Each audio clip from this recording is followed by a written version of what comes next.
നമ്മുടെ പാട്ടിന്റെ കാര്യം ഓർമ്മയിലുണ്ടല്ലോ. ഞാനൊരു കാര്യം ചോദിക്കാം. അങ്ങയുടെ തിരക്കുകൾ ഞങ്ങൾക്കറിയാം.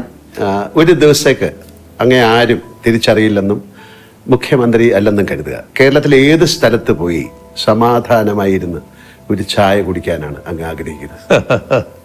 അല്ല, അത് ഏറ്റവും ഏറ്റവും ഇഷ്ടപ്പെടുന്ന സ്ഥലം എൻ്റെ വീട് തന്നെയാണല്ലോ. അവിടെ പോയിരിക്കുക, സ്വസ്ഥമായിട്ടിരിക്കുക. അതൊരു മറ്റു തരത്തിൽ ബാധിക്കുന്ന കാര്യമല്ല. ഈ വലിയ തിരക്കുകൾ കഴിഞ്ഞിട്ട് എങ്ങനെ പോയിരിക്കും എന്നുള്ളത് അതൊരു വിഷയമേ അല്ല. അത് നല്ല നിലക്ക് പോകാൻ കഴിയുമെന്നാണ് എനിക്ക് തോന്നുന്നത്. അധികം ആർക്കും അറിയാത്ത ഭരിത പ്രിയനായ ശ്രീ പിണറായി വിജയൻ ഉണ്ടോ? അങ്ങനെയാണെങ്കിൽ ഭരിതം പറയുക അല്ലെങ്കിൽ ആസ്വദിക്കുകയൊക്കെ ചെയ്യാറുണ്ടോ?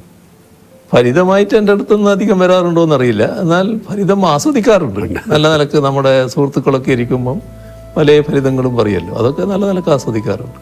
ലോകത്തെവിടെയായാലും ഏത് സമയത്തും 24 വാർത്തകളും ഓഗ്മെന്റഡ് റിയാലിറ്റി പാക്കേജുകളും എക്സ്പ്ലെയിനറുകളും വിശദമായി കാണാൻ ഞങ്ങളുടെ യൂട്യൂബ് ചാനൽ നിങ്ങൾക്ക് സബ്സ്ക്രൈബ് ചെയ്യാം.